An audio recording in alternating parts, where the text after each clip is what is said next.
Alright, and welcome back. This video is a quick intermediary video, I guess. I was waiting on a shipment of Pro Seal to come in, and it was about a week-long shipping process, so I figured I'd start working on the first section of the wing kit, and that is the spar, getting the spars prepped for attaching the ribs and everything. So this is the first section. It entails working on some J stiffeners, which is what you see me working on here, cutting them to length, and then attaching those to the spar. And so you take, I believe one is about 75 inches long, the other one's something like 40 inches long. I've slept since then, so I'm trying to remember, but one is significantly longer than the other. And what you do is you, once you get them cut to length, you clamp them to the flanges of the spar. And the instructions have you make sure that they are about 1/16 of an inch, if I recall correctly, overhang from the end of the flange. And so you want to use your micrometer as you're clamping these to the spar. And if you don't have one already, I recommend the digital readout ones are real nice, real easy to use, like I have here. Makes for pinpointing the exact 6.8 millimeters or whatever the case may be. And so you just go through and measure them and clamp as you go along. Now what you're doing here is you're setting up to match drill the holes in the J stiffeners from the holes that are in the flanges of the spar already. I haven't quite figured out what these J stiffeners are for. I don't know if they are to protect the nuts or the screws that go through the nut plates from the fuel attachment, or what they may be. I haven't quite figured that out, and I haven't tried to read ahead to look to see what it is. But it says to do it, so I do it. Now, it has you overlay one over the top of the other, and it actually has you crease one J stiffener so that it lays flat when you overlap them, and it just makes so that the J stiffener still stays flush with the flange of the spar. And I just used a needle nose pliers to kind of twist the J stiffener where it overlapped and met the end of the other J stiffener piece. And that way, like I said, all of the material is flush against the flange of the spar. Now it does have you only on the bottom side of the spar.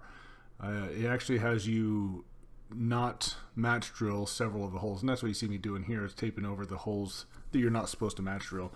And those are going to be where you're going to countersink and you're going to put in nut plates. I believe that some of them are for inspection holes, but I don't quite remember off the top of my head. And so now a better view of what I'm doing here. Like I said, it's a process of clamping the J stiffeners in place, and then you match drill all of the size 40 holes.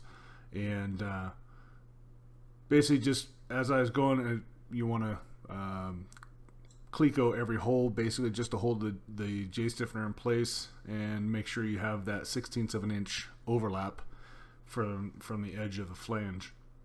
And I think that is just to get the holes drilled in the center of the J stiffener. Now fast forwarding here, like I said, just continuing on the process here. And the one thing you want to make sure of, and I actually made a mistake on the upper flange, is that you want to make sure that the J stiffeners are flush with the ends of the flange on either side. When I installed the upper flange J stiffener, I accidentally left the shorter piece, didn't extend it out all the way to the end of the flange, and so I had to actually make another piece. The holes aren't universal. They spacing of the holes varies as you get closer to the end of the spar. So other than that, the rest of this is going to be a lot of preps for this match drilling process. Another update on my Cherokee. For those who don't know, I've got a Piper Cherokee 235 that I purchased about a year ago, almost a year ago now. A little 4-seater, and it's been down for a couple months now. When I last flew it, I want to say it was end of March, if I recall correctly. Had a valve in my number 2 cylinder just disintegrate, and so I have to replace the entire cylinder and the piston head and all the rings and everything that goes with it. Parts and all that is about $1,000 to replace the 1 cylinder and the piston head, and then doing an owner assist repair, so hopefully that'll help keep the cost of the actual repair itself down. So I'm in the process of getting the right materials together and making sure that I have everything I need. Unfortunately, it's about 120 billion degrees outside. This is Phoenix, Arizona in the summer, so kind of limits my options as far as when I'm able to actually get the work done. But hopefully here in the next month or so, I'll get it up and going and get some time in the air again. It's been too long. I'm starting to go through withdrawals from not being able to fly. So anyway, what you saw me do there with the orange triangle there, or the square, is I was just trying to make sure the next step that it has you do here is basically it tells you to take the J stiffeners and flip them 180 and drill the rest of the holes. And so I was trying to verify what that meant and determine that it means just turn them over like I'm doing here and attach them to the upper flange, so that you can use the holes of the upper flange and match drill the holes that it didn't want you to match drill through the bottom there. My assumption is that it didn't want you to change the hole size underneath the tape itself on the flange.